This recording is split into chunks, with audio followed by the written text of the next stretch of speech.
di suatu waktu di sebuah kelas sekolah minggu. Pastinya itu hari Minggu gitu ya, karena sedang diadakan sekolah minggu. Saat itu tampak seorang guru sekolah minggu membuka kelas sekolah minggunya pagi itu dengan meminta anak-anak sekolah minggu berdiri dan berkata demikian. Anak-anak, apa kalian saat ini bergembira?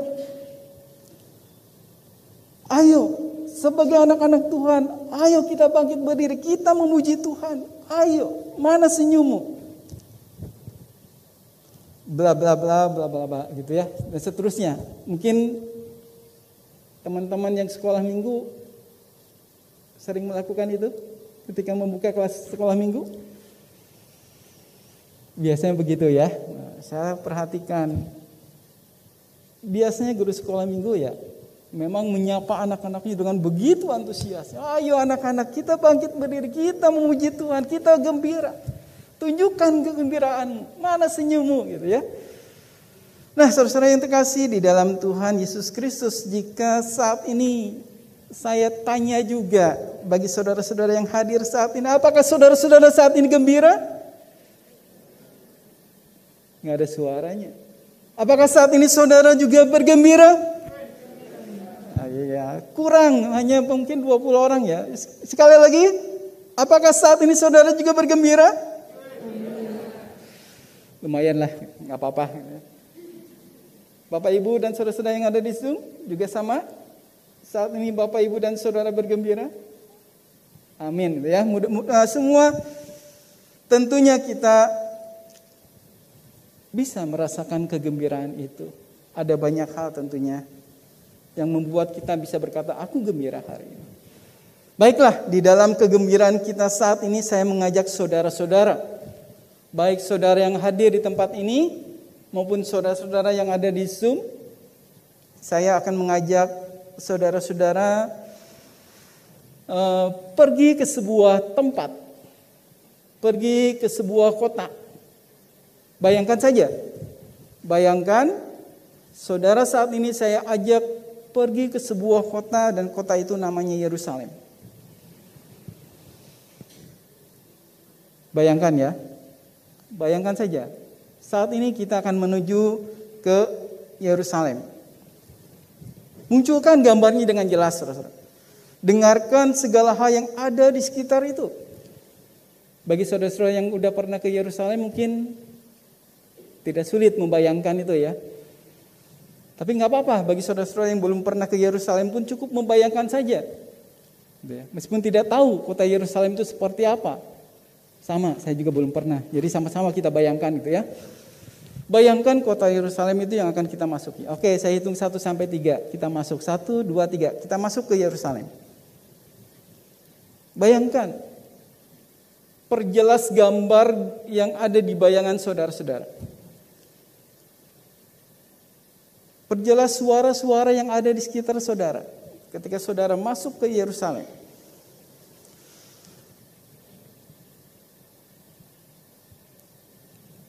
Kini saudara sudah di Yerusalem. Suasana saat itu tidak biasa, saudara-saudara. Tidak biasa, tidak seperti suasana mungkin waktu saudara datang ke kota itu. Tapi saat ini saudara melihat ada begitu banyak orang dan para murid Yesus sedang mengikuti Yesus berjalan beriringan dengan begitu sukacita. Bayangkan, saudara melihat begitu banyak orang dan para murid Yesus yang saat itu mengiring Yesus penuh dengan sukacita. Mereka begitu gembiranya. Dan bahkan di dalam kegembiraan itu mereka memuji Tuhan, mereka bersorak-sorak dengan suara nyaring. Tidak tahu persis siapa sih yang mengomandoi mereka. Yang pasti saya rasa bukan GSM tadi gitu ya. Mereka begitu gembira, mereka begitu bersukacita, mereka memuji Tuhan, mereka bersorak-sorai. Kita boleh bertanya, mengapa mereka begitu gembira? Mengapa mereka begitu sukacita. Mereka memuji Tuhan, mereka bersorak-sorai dengan suara nyaring dikatakan. Apa yang menyebabkan itu? Ada saudara yang menikmati suasana seperti itu? Baik, kita keluar ya. Kita keluar dari kota Yerusalem. Saudara-saudara yang terkasih dalam Tuhan, sebetulnya di dalam tubuh kita ini mengandung banyak sistem. Kalau boleh kita bagi, ada yang disebut akal yang ada di sini atau pikiran, dan ada juga yang disebut perasaan. Ya. Semua kalimat, semua kata-kata, pesan pikiran jalan melewati sistem saraf menuju perasaan. Dan akhirnya saudara-saudara, baik yang dipikirkan dan yang dirasakan itu timbul atau muncul dalam bentuk perilaku, dalam bentuk sikap. Nah, oleh karena itu dengan kata lain, saya hendak mengatakan bahwa pikiran, perasaan, dan sikap atau perilaku ini merupakan satu paket yang tidak bisa dipisahkan dalam diri manusia, dalam diri kita. Yang satu mempengaruhi yang lain. Coba perhatikan baik-baik, saudara. Sederhananya, jika saat ini saudara-saudara berpikiran positif, apa yang terjadi dengan perasaan saudara? Ikut positif juga, saudara. Dan perilaku kita pun ikut positif. Gitu ya. Tapi sebaliknya, kalau pikiran kita sudah negatif, maka perasaan kita pun otomatis menjadi berubah, menjadi negatif. Dan perilaku yang ditunjukkan juga tidak jauh dari itu.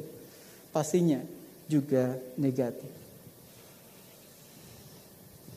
Jadi 3 hal ini saling berpengaruh. Pikiran, perasaan kita, dan perilaku kita. Contohnya saudara, saat saudara datang ke gereja, ada peristiwa apa di jalan? Aman? Aman ya semuanya ya? Kalau nggak aman nggak mungkin sampai di tempat ini ya. Contohnya kalau di suatu waktu saudara datang ke gereja atau tadi pagi saudara datang ke gereja, saat ini kita sudah berkumpul di sini, tapi ada kejadian di jalan. Kendaraan saudara diserempet oleh mobil lain misalnya. Dan biasanya apa yang saudara lakukan? Ngomel-ngomel gitu ya, ngomel, bentak-bentak atau marah-marah. Biasanya itu. Betul nggak? Ada yang seperti itu? Mari kita lihat ke dalam pikiran kita tadi. Jika saat itu kita memberikan hal yang negatif dalam pikiran kita, maka perasaan negatif pun akan muncul di dalam diri kita. Kita menjadi jengkel, marah, kesal. Dan akhirnya muncul dalam bentuk perilaku. Ngomel-ngomel, marah-marah. Mau ke gereja di jalan sudah ngomel-ngomel, marah-marah pada orang lain. Tapi sebaliknya kalau kita berikan muatan positif ke dalam pikiran kita, mungkin orang itu sedang terburu-buru karena ada masalah penting yang harus diselesaikan. Kalimat itu akan diteruskan pada perasaan kita. Maka perasaan kita akan menerima hal yang positif itu. Dan akhirnya memancar pada perilaku kita. Perilaku kita pun menjadi lebih positif dibanding tadi yang ngomel-ngomel, marah-marah. Nah, saudara-saudara yang terkasih di dalam Tuhan, kembali pada pertanyaan kita di awal. Saat kita melihat banyak orang atau orang banyak dan para murid Yesus saat itu bergembira dan memuji Tuhan. Mengapa mereka bergembira? Mengapa mereka memuji Tuhan? Pada dasarnya atau pada umumnya ada banyak alasan mengapa orang bergembira. Mengapa kita bergembira? Mengapa kita memuji Tuhan? Kira-kira alasannya apa? Kalau saat ini saudara bergembira dan memuji Tuhan. Tadi ada yang mengatakan sekian banyak orang saat ini saya gembira. Ada yang sukarela mengatakan dan berbagi. Kenapa saudara saat ini gembira?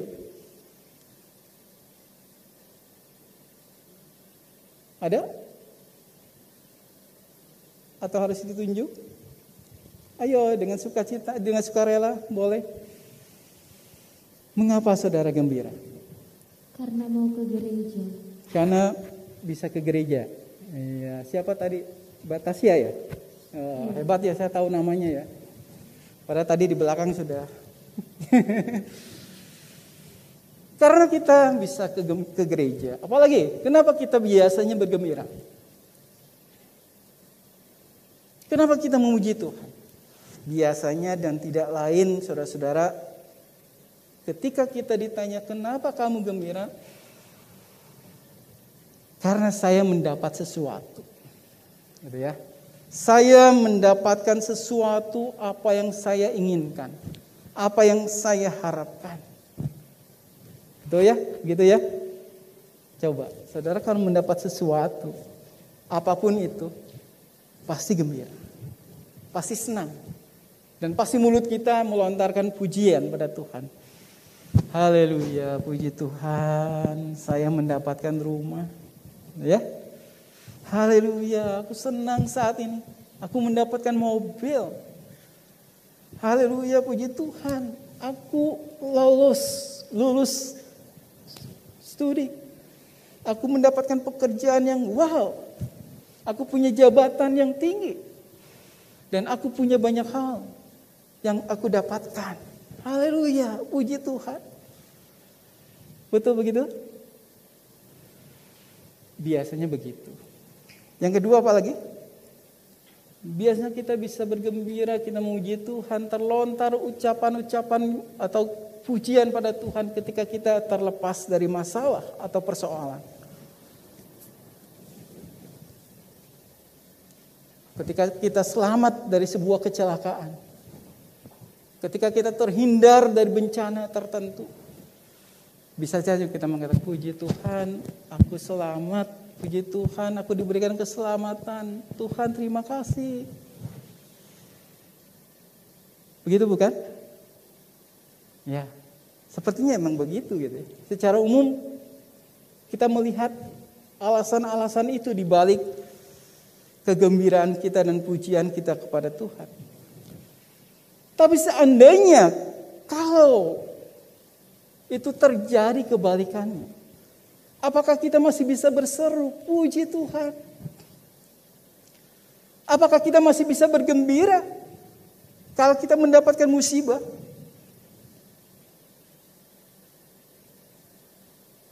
Tadi pagi saudara-saudara 6:30 di Jalan Solo, karena saya berangkat dari rumah 6:30 kurang. Sampai ke Jalan Solo lokasi tibanya 6:30. Mungkin saudara ada yang tadi lewat 6:30 di Jalan Solo. Ada sebuah musibah yang terjadi. Ya. Untung saya berangkat pagi. Saya lihat dari kejauhan, wow, luar biasa. Antrian kendaraan, jalan begitu macetnya. Ada apa? Stuck di sana, nggak bisa diam. Padahal saya naik motor. Apalagi kalau mobil gitu ya. Diam. Ternyata ada musibah yang sedang terjadi saat itu. Sebuah bis nabrak atau apa ya? Ya nubruk gitu ya, nubruk pembatas jalan. Kalau di Jalan Solo kan ada pembatas jalan. Bis dari Surabaya sepertinya, karena tulisannya dari Surabaya. Kemungkinan bisnya ngantuk. Supirnya yang ngantuk, bisnya enggak mungkin ya. Supirnya yang ngantuk. Tapi jangan salahkan supirnya, lebih baik bisnya sajalah. Karena bisnya mungkin kecapean, ngantuk dari Surabaya, tiba pagi di Jogja, tiba-tiba nabrak pembatas jalan dan membuat luar biasa macetnya Jalan Solo tadi. sebuah musibah, apakah masih bisa orang-orang yang saat itu mendapatkan musibah di dalam bis tadi berseru, puji Tuhan, aku dapat musibah? Gitu ya. Tadi pun saya terlintas, ya ampun, saya mau khotbah ke gereja, saya telat enggak ya? Gitu ya. Bisa terjadi pikiran-pikiran dan perasaan-perasaan yang tidak nyaman. Yang membuat macet bukan bisnya sebetulnya, tapi yang nontonnya yang membuat macet. Biasa kita di Indonesia gitu ya, kalau ada kecelakaan, yang membuat macet itu yang nontonnya gitu. Start 15 menit tidak bisa bergerak. Tapi ya puji Tuhan, saya tadi katakan, wah saya bisa lolos. Karena masih banyak spare waktu yang sampai jam 8 masih lama lah gitu ya. Masih nyaman hati saya. Tapi itu saudara, saya hendak menunjukkan bahwa apakah bisa di saat situasi yang tidak kita inginkan kita masih bergembira dan memuji Tuhan. Saudara-saudara yang terkasih di dalam Tuhan, apalagi kalau mau boleh jujur, manusia itu punya keinginan yang tidak terbatas. Coba perhatikan, coba hitung. Ada enggak batas keinginan kita? Rasanya kok tidak ada batasnya. Yang satu sudah kita dapatkan, pengen lagi yang lain. Ingin lagi, ingin lagi, ingin lagi. Maka saya katakan keinginan manusia tidak ada batasnya. Kalau yang menjadi sumber kegembiraan kita adalah keinginan kita. Apalagi saat ini saudara-saudara, masyarakat kita semua sering disuguhi oleh tayangan-tayangan yang membuat takjub kita. Apa itu? Anak-anak muda yang begitu kayanya, yang mempertontonkan kekayaan mereka yang luar biasa, sehingga mereka disebut crazy rich, ya. Itu yang membuat tidak sedikit dari kita yang bergejolak ingin sama seperti mereka. Coba perhatikan, ada enggak di antara mereka yang mempertontonkan kekayaan mereka dengan wajah yang sedih? Enggak ada. Dengan senyum mungkin, dengan senyuman yang lebar. Ada? Semua dipertontonkan karena mereka memiliki, mereka mendapatkan, meskipun akhirnya kita baru sadar bahwa semua itu semu. Semuanya semu. Bisa jadi ketika semuanya itu diambil dari kita, yang tersisa apa? Crazy-nya, risk-nya nggak ada. Kita menjadi orang-orang yang crazy, gitu ya. Sudah semua. Bapak Ibu, saudara yang terkasih dalam Tuhan, bergembira dan memuji Tuhan dalam hal ini. Saya pahami ini bisa jadi ini sebuah konsep pikiran. Kita mengalami, kita menghadapi suatu peristiwa apapun, dan kemudian hal tersebut diproses oleh pikiran kita. Pikiran kita mencoba mencari data. Dan data ini biasanya ada di dalam pikiran bawah sadar kita. Dan ketika sudah didapatkan, kemudian diteruskan melalui sistem saraf tubuh kita pada perasaan kita. Dan akhirnya dengan perilaku kita. Nah, saudara-saudara, ilustrasinya kita coba cek kebenarannya ya.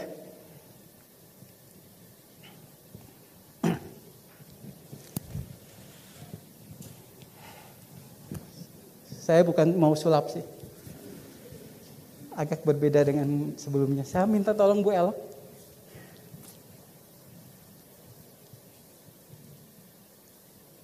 Saya tidak sempat survei banyak, tapi saya sempat survei beberapa orang tadi.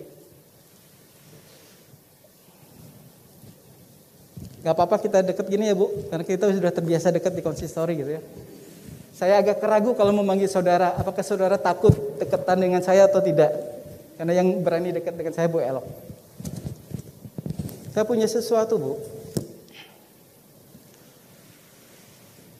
Bisa ke sana yuk. Bisa baca tulisan dalam kartu ini Bu? Bentar, saya perlu mic.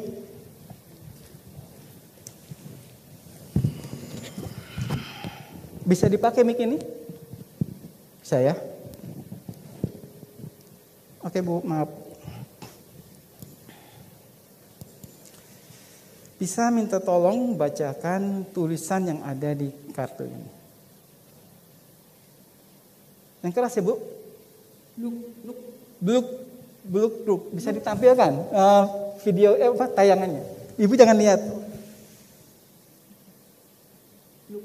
Bluk. Oke, makasih. Ada saudara-saudara yang bisa membaca tulisan ini? Oh, hilang ya? Oh iya. Ada? Ada? Oke, batasi ya ke sini Pak.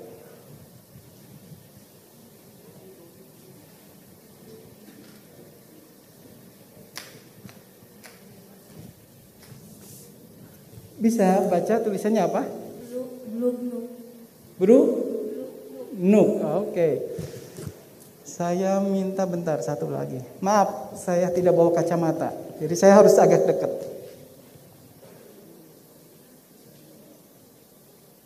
Oh, Mas ini. Maaf kalau agak dekat nggak apa-apa ya. Bisa baca tulisan tadi? Apa? Bluk. Masa sih? Coba. Bluk. Terima kasih Mas. Bentar, saya agak harus disuruh. Pak Budi Susanto, yang bukan kakak saya. Yang sama Susanto, tapi bukan saudara kandungnya. Bisa baca tulisannya? Yang kencang Pak. Bingung kalau saya. Pak Budi bingung. Suruh baca tulisan ini bingung gitu ya. Yang benar yang mana? Oke, boleh ditampilkan slide yang kedua. Silakan, terima kasih. Bisa baca? Apa Mas? Bingung juga sama? Suruh baca ini bingung juga ya? Oke, pada kebingungan nih. Pak Budi bingung, masih bingung. Iya bingung soalnya. Betul, tulisannya bingung. Betul, tulisan bingung. Kenapa Bu Elok nggak bisa baca ini? Kalau Mas siapa? Mas Risto bisa, Pak Budi bisa. Tapi Bu Elok dan Mbak Tasya nggak bisa. Kenapa? Kartunya sama. Kartunya sama. Kenapa? Padahal di kartu yang sama Pak Budi bisa baca ya dengan kartu yang ditunjukkan Pak. Ada rahasianya saudara-saudara.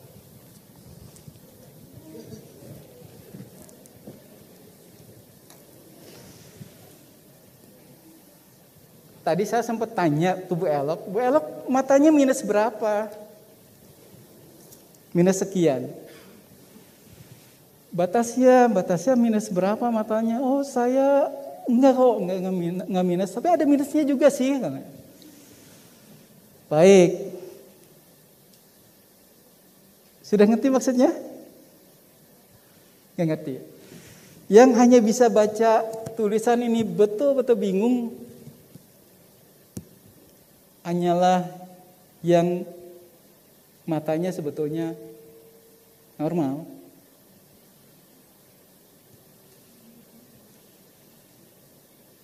Ini hanya permainan saja. Yang bisa baca yang bisa baca tulisan ini sebetulnya matanya normal. Karena Bu Elok lumayan minusnya agak luar biasa. Gitu ya. Maka kalau saudara-saudara yang hendak periksa mata, ini meyakinkan mata, jangan susah-susah ke dokter mata. Panggil saya aja lah dulu gitu ya. Memastikan matanya minus apa enggak. Enggak, itu bercanda. Saudara-saudara yang terkasih dalam Tuhan, ini saya mau menunjukkan kebenarannya bahwa mata kita menangkap satu objek, diteruskan pada pikiran, pikiran kita mengolah dan memproses itu semuanya, dan mencari data di dalam pikiran bawah sadar kita. Ada enggak tulisan itu? Kalau ada, saya bisa mengucapannya dengan lancar. Tapi kalau tidak ada, kita akan bingung untuk mengucapkannya. Tadi dikatakan bluk-bluk, apa itu gitu ya? Kita agak ragu mungkin mengucapkannya. Kita mungkin agak susah mengucapkannya. Enggak ada data di dalam pikiran kita. Tapi ketika kita punya data kata bingung di dalam pikiran bawah sadar kita, kita bisa mengucapkannya. Itu pikiran kita, saudara. Nah, saudara-saudara yang terkasih di dalam Tuhan, maka ketika kita mencari apa sih yang membuat para murid itu bergembira dan memuji Tuhan, saya kembali melihat pada pikiran mereka. Ada data apa di dalam pikiran para murid dan orang banyak itu sehingga mereka memuji Tuhan? Tidak jauh-jauh, saudara, saya akan melihat apa yang disampaikan oleh Alkitab di dalam Lukas. Sebelum perikop ini, kita membaca perikop sebelumnya. Kalau saudara baca perikop sebelumnya, saudara akan menemukan bagaimana Yesus menyembuhkan 10 orang kusta. Di dalam pasal yang ke-17. Bagaimana Yesus menyembuhkan orang buta di dekat Yeriko. Bagaimana perjumpaan Yesus dengan Sakius yang begitu menggetarkan hati. Luar biasa. Saudara yang terkasih di dalam Tuhan, mari kita kembali pada situasi kota Yerusalem. Kota itu saya sebutkan dipenuhi dengan sorak-sorai kegembiraan dan pujian para murid dan para pengikut Yesus saat itu. Masih saudara rasakan riuh-riuhnya gitu, suasana di kota itu. Rasakan riuhnya di telinga kita. Dengan jelas mata kita melihat ada hamparan pakaian di jalan, seakan-akan itu seperti permadani yang digunakan untuk menyambut seorang raja, seorang pemimpin negara. Bagaimana ranting-ranting daun yang mereka gunakan, mereka lambai-lambaikan untuk menyambut Yesus masuk ke kota Yerusalem. Apakah mereka mengerti atau tidak dengan apa yang mereka lakukan saat itu, saya tidak tahu. Tapi saya menangkap bahwa mereka melakukan itu karena mereka mempunyai alasan. Alasannya apa itu? Di balik pikiran mereka, mereka sudah melihat banyak mukjizat yang Yesus lakukan. Ayat 37 mengatakan demikian. Mereka melihat banyak mukjizat yang Yesus lakukan dan apa yang mereka lihat itu, mukjizat-mukjizat yang Yesus lakukan, mereka terekam ke dalam pikiran mereka, masuk ke dalam pikiran bawah sadar mereka,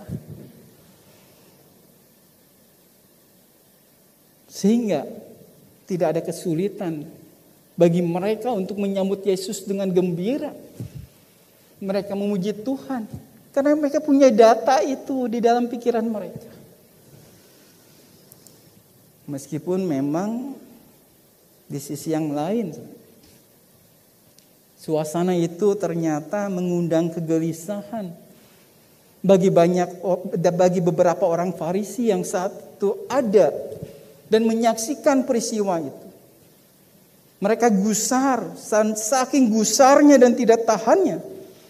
Entah alasan apa, mereka meminta Yesus untuk menegur para murid melakukan itu. Saya yakin sih, orang-orang Farisi itu juga sudah melihat mukjizat yang sama dilihat oleh para murid.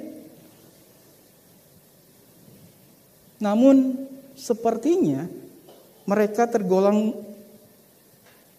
sebagai orang-orang yang telat mikir. Ya, yang tell me. Seperti tadi, kalau kita tidak punya data di sini, kita jadi orang yang telat mikirnya, oh itu. Dan saya rasa orang-orang Farisi ini pun termasuk orang-orang yang tell me. Mereka melihat juga sebetulnya mukjizat yang dilakukan Yesus. Tapi kok nggak ada di dalam pikirannya. Nah, saudara yang terkasih di dalam Tuhan Yesus, oleh karena itulah Yesus memberikan tanggapan yang cukup pedas bagi mereka. Di dalam ayat yang ke-40, aku berkata kepadamu, jika mereka ini diam, maka batu-batu ini akan berteriak. Bapak Ibu, saudara yang terkasih dalam Tuhan, bagaimana dengan kita? Ketika kita merayakan Minggu Palma hari ini, pekan depan kita sudah memasuki masa Paskah. Tidak terasa ya, tinggal 7 hari lagi kita bersama-sama merayakan Paskah. Maka sungguh menjadi suatu kesempatan bagi kita saat ini untuk merenungkan bersama-sama tema kita hari ini. Apa temanya? Bergembiralah dan pujilah Tuhan, karena Sang Raja ada di tengah kita, di antara kita. Apa yang membuat kita bergembira dan memuji Tuhan? Jelas. Perumus tema tadi mengatakan, bergembiralah, pujilah Tuhan, karena Sang Raja ada di antara kita. Kalau boleh saya ulangi kalimat ini, saya mengajak dan mengundang saudara-saudara untuk memunculkan sensasi apa yang muncul saat mendengar kalimat ini ya. Saya ulangi pelan-pelan. Bergembiralah dan pujilah Tuhan, karena Sang Raja ada di antara kita. Silakan munculkan sensasi apa yang saudara rasakan ketika saudara mendengar kalimat ini. Karena Sang Raja ada di antara kita. Silakan, munculkan.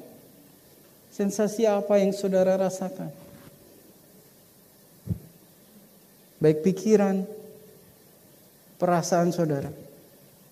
Ketika saudara mendengar kalimat ini.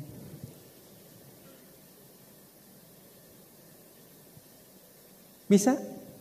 Oke, bisa. Apa sensasi apa Mbak Tasya yang dirasakan?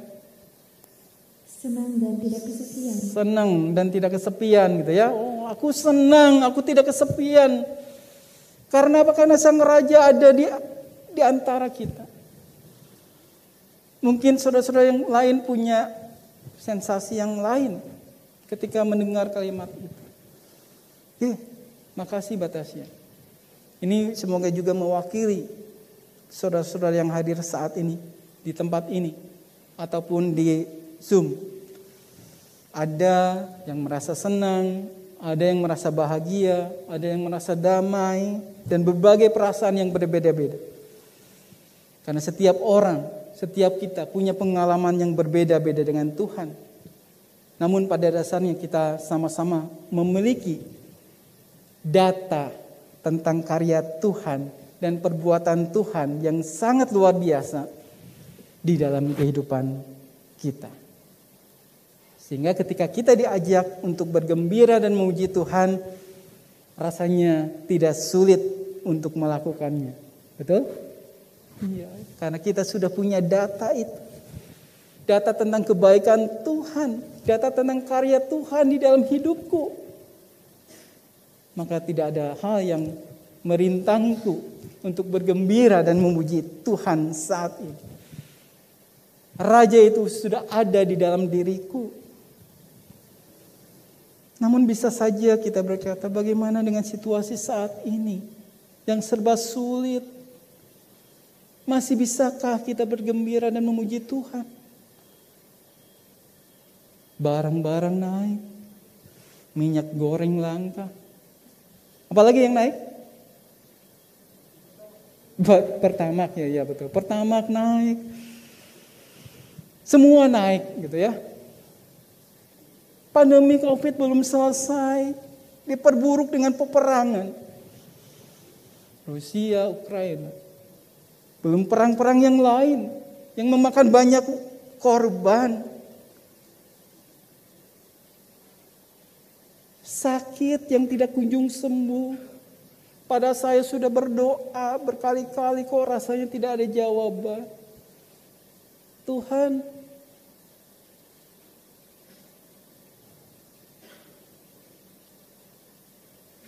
nah saudara-saudara yang terkasih dalam, jika kita hanya berhenti hanya pada titik ini, maka kegembiraan kita dan sikap kita memuji Tuhan pun hanyalah semu belaka. Tidak ada sesuatu yang memuaskan dan mencukupi keinginan kita. Hilang semuanya.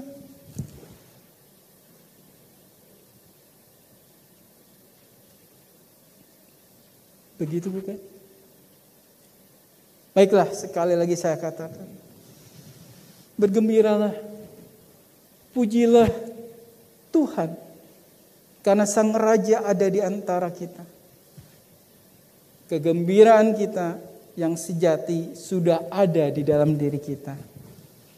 Kegembiraan kita tidak bergantung pada hal-hal yang ada di luar diri kita.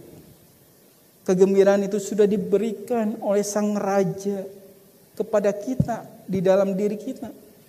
Atas inisiatif Allah di dalam diri Yesus Kristus yang sudah mau masuk ke dalam hidup kita, manusia-manusia yang berdosa. Yang memberikan kehidupan yang baru, yang membebaskan kita dari dosa.